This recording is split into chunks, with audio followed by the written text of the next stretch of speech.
시편 44편 1절로 8절의 말씀입니다. 하나님이여, 주께서 우리 조상들의 날 곧 옛날에 행하신 일을 그들이 우리에게 일러주매 우리가 우리 귀로 들었나이다. 주께서 주의 손으로 뭇 백성을 내쫓으시고 우리 조상들을 이 땅에 뿌리박게 하시며 주께서 다른 민족들은 고달프게 하시고 우리 조상들은 번성하게 하셨나이다. 그들이 자기 칼로 땅을 얻어 차지함이 아니요 그들의 팔이 그들을 구원함도 아니라 오직 주의 오른손과 주의 팔과 주의 얼굴의 빛으로 하셨으니 주께서 그들을 기뻐하신 까닭이니이다. 하나님이여, 주는 나의 왕이시니 야곱에게 구원을 베푸소서. 우리가 주를 의지하여 우리 대적을 뚫고 우리를 치러 일어나는 자를 주의 이름으로 밟으리이다. 나는 내 활을 의지하지 아니할 것이라. 내 칼이 나를 구원하지 못하리이다. 오직 주께서 우리를 우리 원수들에게서 구원하시고 우리를 미워하는 자로 수치를 당하게 하셨나이다. 우리가 종일 하나님을 자랑하였나이다. 우리는 하나님의 이름에 영원히 감사하리이다. 아멘. 오늘 읽은 이 시편 44편은 어려움 가운데 있는 성도의 애원이라고 하겠습니다. 지금은 이처럼 말로 다 할 수 없는 어려움을 겪고 있지만 지난날에 하나님이 베푸셨던 그 크신 은혜에 대해서 생각해보는 그런 기회를 지금 가지고 있는 것입니다. 오늘 본문 1절 말씀 보시게 되면 하나님이여, 주께서 우리 조상들의 날 곧 옛날에 행하신 일을 그들이 우리에게 일러주매 우리가 우리 귀로 들었나이다 그랬어요. 그렇습니다. 지금 당하는 어려움에만 집착하고 있을 것이 아니라 과거에 우리에게 베풀어 주신 그 하나님의 은혜와 사랑을 기억하는 것이 지금의 어려움을 이겨나가는데 큰 도움이 되는 것입니다. 우린 다 부족하기 때문에 막상 어려운 일에 직면하게 되면 과거에 하나님이 놀랍게 베풀어 주셨던 그 은혜는 다 잊어버리고 지금 이 현재 고난에만 푹 빠질 때가 너무 많아요. 그래서 불평하고 원망하고 낙심하는 모습을 보게 된단 말입니다. 여러분, 가령 이스라엘을 보세요. 그들이 종살이하는 그 애굽에서 어떻게 해방을 맞이했습니까? 광야 40년 생활 가운데서 어떻게 인도함 받았습니까? 약속의 땅 가나안을 어떻게 점령했습니까? 이런 놀라운 사실을 다 생각할 때 보면 현재 당하는 이스라엘의 고난도 그러한 기적으로 구원되기를 바라는 것입니다. 여러분, 우리는 어려움 속에서 우리 조상들이 하나님의 은혜를 힘입고 인도하심을 받은 것을 기억하면서 다시 힘을 얻을 뿐만 아니라 우리 후손들에게 우리가 받은 은혜와 놀라운 복에 대해서 다시 잘 전해 주어야 될 사명이 우리 가운데 있는 것입니다. 우리 앞에 살았던 사람들은 그들 시대에 하나님께서 행하신 일들을 말했고 우리는 우리 시대에 하나님이 행하신 일들을 우리 뒤에 오는 사람들에게 또 말해줘야 됩니다. 그리고 그들은 또 그들의 뒤에 오는 그런 사람들에 대해서 또 그렇게 말해줘야 할 것입니다. 시편 145편 4절 말씀 보면 대대로 주께서 행하시는 일을 크게 찬양하며 주의 능한 일을 선포하리로다 그랬어요. 시편 71편 28절 말씀에도 하나님이여, 내가 늙어 백수발이 될 때에도 나를 버리지 마시며 내가 주의 힘을 후대에 전하고 주의 능력을 장래 모든 사람에게 전하기까지 나를 버리지 마소서 그렇게 기도했습니다. 이 성도는 자기가 이 세상에서 오래 살기만을 원한 게 아니라 그의 후대에 하나님의 놀라운 능력과 기사를 자기의 그 후대에 자꾸 많이 전하고 싶은 그런 간절한 마음이 있었다 하는 것입니다. 우리는 하나님이 우리 시대에 행하신 일을 언급해야 할 뿐만 아니라 우리 자신과 우리 자녀들에게 현재뿐만 아니라 옛날에 행하셨던 일들까지도 잘 알려줘야 됩니다. 하나님이 이렇게 하셨어, 이렇게 인도하셨어, 이런 일이 있었지, 다 하나님의 인도하심이요 하나님의 도우심이야. 하나님의 권능과 인자하심에 대한 이전의 그 경험은 현재 당하는 고난을 위해 드리는 기도와 믿음과 탄원에 대한 지주가 되기 때문에 그런 것입니다. 자, 그러면 저희 조상들이 그들에게 무엇을 말했습니까? 2절 3절 말씀을 보세요. 주께서 주의 손으로 뭇 백성을 내쫓으시고 우리 조상들을 이 땅에 뿌리박게 하시며 주께서 다른 민족들은 고달프게 하시고 우리 조상들은 번성하게 하셨나이다. 그들이 자기 칼로 땅을 얻어 차지함이 아니요 그들의 팔이 그들을 구원함도 아니라 오직 주의 오른손과 주의 팔과 주의 얼굴의 빛으로 하셨으니 주께서 그들을 기뻐하신 까닭이니이다 그랬습니다. 하나님께서는 이스라엘에게 가나안 땅을 주시기 위해서 원주민을 다 내쫓으셨습니다. 이스라엘이 여호수아의 지휘하에 가나안 사람들에게서 거두었던 승리는 사실 자기네들이 잘나서가 아니에요. 이스라엘 백성들 자신에게 돌아갈 성질의 것이 아니었단 말이죠. 따라서 그들은 이 전승의 영광을 우리가 잘해서 이렇게 된 거다 주장할 수가 없던 것이죠. 이스라엘의 승리는 저들 자신의 공적을 힘입은 게 아니라 하나님의 은총과 한없는 은혜 덕분이었다 하는 것입니다. 오늘 본문 말씀 그대로입니다. 오직 주의 오른손과 주의 팔과 주의 얼굴의 빛으로 하셨으니 주께서 그들을 기뻐하신 까닭이니이다. 신명기 9장 5절 보면 네가 가서 그 땅을 차지함은 네 공의로 말미암음도 아니며 네 마음이 정직함으로 말미암음도 아니요 그랬습니다. 인간의 그 무엇으로도 아니라는 것이죠. 신명기 7장 8절에도 보면 너희의 조상들에게 하신 맹세를 지키려 하심으로 말미암아 그랬어요. 무슨 말입니까? 과거의 그 승리와 형통이 우리에게 있었다 할 것이면 그 모든 것은 다 우리 자신 때문에 된 것이 아니고 전적으로 하나님의 은총과 그 얼굴빛으로부터 나온 것이다 하는 것을 지금 강조하고 있는 것입니다. 만약 그것이 하나님의 능력이 아니었다면 저희의 모든 노력과 시도는 아무 성과도 보지 못했을 것이에요. 저희가 가나안 땅을 차지한 것이 자기들이 휘두른 칼 때문이 아니었습니다.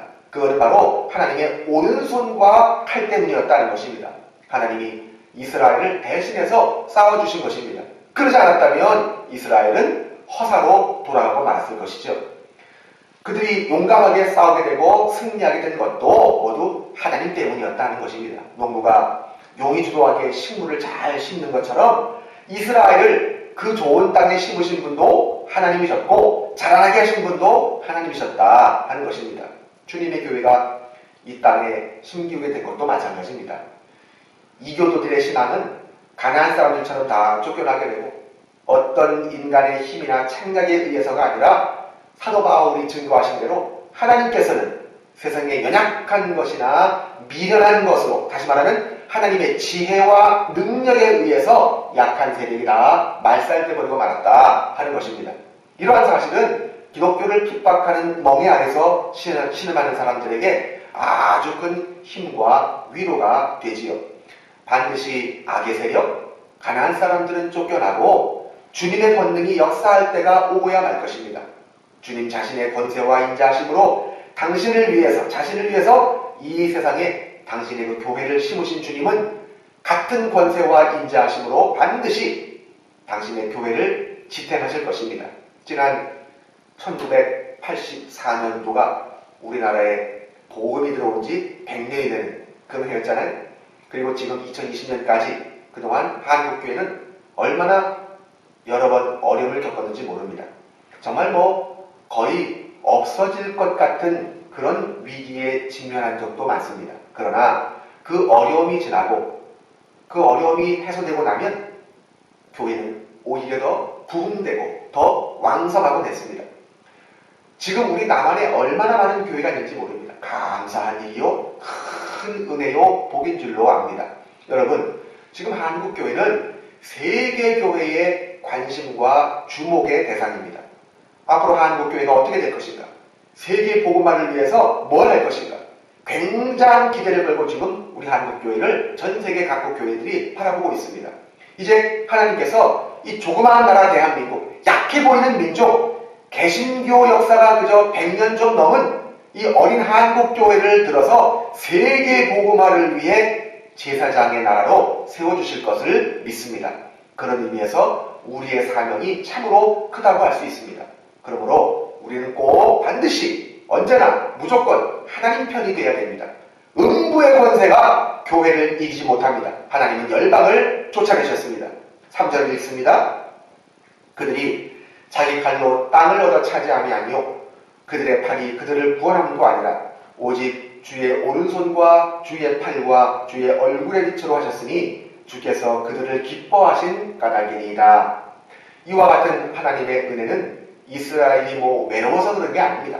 그건 오직 하나님의 기쁘신 뜻대로 이스라엘에 무조건 호의를 가지신 때문입니다. 신명기 9장 6절에 보면 그러므로 네가 할 것은 네 하나님 여호와께서 네게 이 아름다운 땅을 기업으로 주신 것이 네 공의로 말미암음이 아니니라. 너는 목이 곧은 백성이니라 그랬어요. 그래서 이 시인은 역사적인 사실을 기억하기 때문에 온전히 하나님을 의지합니다. 4절로 8절 말씀, 하나님이여 주는 나의 왕이시니 야곱에게 구원을 베푸소서. 우리가 주를 의지하여 우리 대적을 누르고 우리를 치러 일어나는 자를 주의 이름으로 밟으리이다. 나는 내 활을 의지하지 아니할 것이라. 내 칼이 나를 구원하지 못하리이다. 오직 주께서 우리를 우리 원수들에게서 구원하시고 우리를 미워하는 자로 수치를 당하게 하셨나이다. 우리가 종일 하나님을 자랑하였나이다. 우리는 하나님의 이름에 영원히 감사하리이다. 아멘.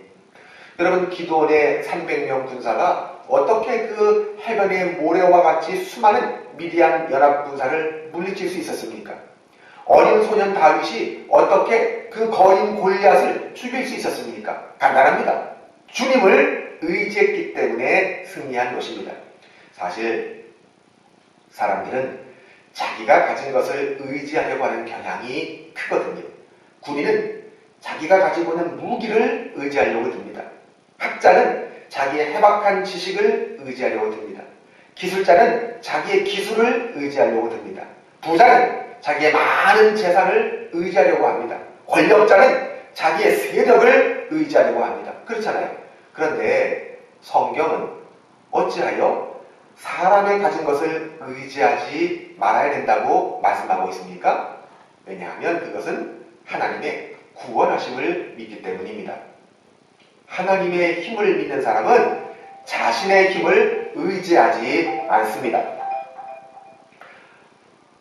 여러분, 우리가 하나님을 믿는다고 하면서 우리 자신을 믿을 수는 없습니다. 그러므로 하나님을 잘 믿는 사람은 자신을 의지하지 않습니다. 오늘 본문을 쓴 시인도 8절에서 말하기를 우리가 종일 하나님을 자랑하였나이다 했습니다. 이것은 교만한 마음이 아니라 겸손한 마음이에요. 그래서 자신의 약한 것을 말하고 자신을 믿지 않고 의지하지 않고 하나님만을 자랑으로 삼는 것을 말합니다. 스펄전 목사님은 이런 말을 했어요. 우리가 혹시 현재의 새로운 은혜를 받지 못해도 하나님을 찬송해야 합니다. 왜냐하면 하나님의 과거의 은혜를 기억하는 까닭이요, 또한 앞으로 영원토록 하나님의 무한하신 은혜를 받기 때문입니다. 자, 그런데 본문 9절에 보면 이 시인이 말로 다 할 수 없는 어려움을 겪고 있단 말이에요. 그러나 이제는 주께서 우리를 버려 욕을 당하게 하시고 우리 군대와 함께 나아가지 아니하시나이다. 이렇게 말할 정도로 말이죠. 그러니 실패와 수치를 당할 수밖에 없는 것이죠. 13절로 15절 말씀을 보시면 주께서 우리로 하여금 이웃에게 욕을 당하게 하시니 그들이 우리를 둘러싸고 조소하고 조롱하나이다. 주께서 우리를 뭇 백성 중에 이야기거리가 되게 하시며 민족 중에서 머리 흔들림을 당하게 하셨나이다. 나의 능욕이 종일 내 앞에 있으며 수치가 내 얼굴을 덮었으니 그렇게 말씀합니다. 근데 보세요. 이 시인은 이런 가운데서도 낙심하거나 하나님을 원망하지 않고 오히려 하나님을 의지했습니다. 17절 18절 말씀 보시면 이 모든 일이 우리에게 임하였으나 우리가 주를 잊지 아니하며 주의 언약을 어기지 아니하였나이다. 우리의 마음은 위축되지 아니하고 우리 걸음도 주의 길을 떠나지 아니하였으나 그랬습니다. 여러분, 자기 마음에 들고 좋으면 하나님께 감사드리고 찬양하고 영광 하면서 어쩔 줄 몰라 하다가 이유 모르게 좀 어려움을 당하게 되면 하나님을 원망하고 돌아서는 그런 사람과는 너무 대조적인 큰 믿음의 소유자인 것을 볼 수 있는 것입니다. 믿음으로 사는 사람은 어려움을 당해도 낙심하거나 배반하지 않습니다. 오히려 주님을 찾습니다. 전능하신 하나님께 부르짖습니다. 23절 말씀을 보세요. 주여 깨소서. 어찌하여 주무시나이까. 일어나시고 우리를 영원히 버리지 마소서 그랬습니다. 또 26절에도 보시면 일어나 우리를 도우소서. 주의 인자하심으로 말미암아 우리를 구원하소서 그랬어요. 여러분, 하나님께서 사랑하시는 사람들도 어려움을 당합니다. 주님이 타고 가시는 배도 풍랑을 만납니다. 얼른 생각하면 하나님께서 우리에게 무관심하신 것으로 오해하기 쉬워요. 그러나 주님 분명히 약속했습니다. 내가 너희를 영원히 잊지 아니하리라. 이거 믿으십니까, 여러분? 그러므로 우리가 당하는 역경은 우리 영혼의 새로운 각성제가 되고 우리와 하나님 사이의 관계를 재정립할 수 있는 기회가 되는 것입니다. 우리가 당하는 고난은 하나님께서 겉으로는 무관심하게 보시는 것 같지만 중심으로는 우리를 언제나 잊지 않고 보살펴 주십니다. 여러분, 우리가 고난당하면 주님도 함께 고난을 당하십니다. 주님은 어떠한 역경에서라도 당신의 백성을 보살펴 주십니다. 그리고 우리가 위험을 당할 때는 우리에 대한 당신의 은혜를 베푸실 기회로 삼으십니다. 우리 주님은 능력이 많으신 분이신 줄로 믿습니다. 그러므로 당신의 백성이 부르짖을 때 그 부르짖음을 들으시고 그 모든 고난 속에서 건져 주십니다. 지금 우리가 생각지도 못했던 코로나19라고 하는 질병으로 인해서 많은 백성들이 고난을 당하고 있잖아요. 그 안에는 우리 믿는 사람들도 많이 있습니다. 그런데 어떻게 해야 되겠습니까, 여러분? 하나님을 찾아야 됩니다. 하나님께 부르짖어야 됩니다. 환난 날에 나를 부르라. 내가 너를 건지리니 네가 나를 영화롭게 하리로다 그랬어요. 이사야 선지자도 말씀했습니다. 너희는 여호와를 만날 만한 때에 찾으라. 가까이 계실 때 그를 부르라. 환난의 때는 하나님을 만날 만한 때입니다. 역경의 때는 하나님을 찾을 때입니다. 주여 깨소서. 우리를 도우소서. 일어나 우리를 도우소서. 하나님께 이렇게 부르짖음으로 하나님이 도우시는 능력의 손길, 그 구원의 팔을 체험하시는 아름다운 주의 백성들이 다 되시기를 간절히 축원합니다. 하나님의 은혜를 감사합니다.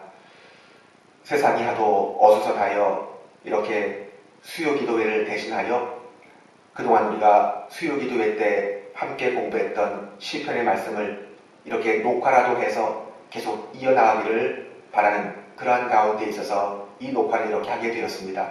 아버지 하나님, 오늘 이 시인은 그 힘들고 어려운 가운데서라도 주님을 잊어버리지 아니하고 낙심하지 아니하고 주를 바라보며 주를 찾으며 주 앞에 나아가는 그런 모습을 바라보게 됩니다. 우리가 지금 코로나19로 인하여서 정말로 많은 어려움을 겪고 있는 가운데 있는데 아버지가 특별히 우리 한국교회가 우리 믿는 성도들이 더욱더 주를 찾게 하시고 주를 바라보게 하시고 주님께 나아가게 하시고 주의 도움을 간구하게 하셔서 아버지여 이 나라 이 민족이 살고 온 열방이 사는 놀라운 역사가 이루어지게 하여 주옵소서. 살다 보면 이런저런 많은 일들이 우리 앞에 다가오지 않겠습니까? 힘들고 어렵고 정말 눈에서 피눈물 나는 그런 일들도 많이 있겠으나 그럼에도 불구하고 이렇게 주님을 찾고 의지하며 앙망하며 주님께 나아감으로 그 모든 것들을 뒤로하고 주 안에서 승리할 수 있는 기쁨이 충만할 수 있는 감사가 충만할 수 있는 은혜가 충만할 수 있는 하나님의 귀한 자녀들이 다 되게 하여 주시옵소서. 믿사옵고 예수 그리스도의 이름으로 간절히 기도하옵나이다. 아멘.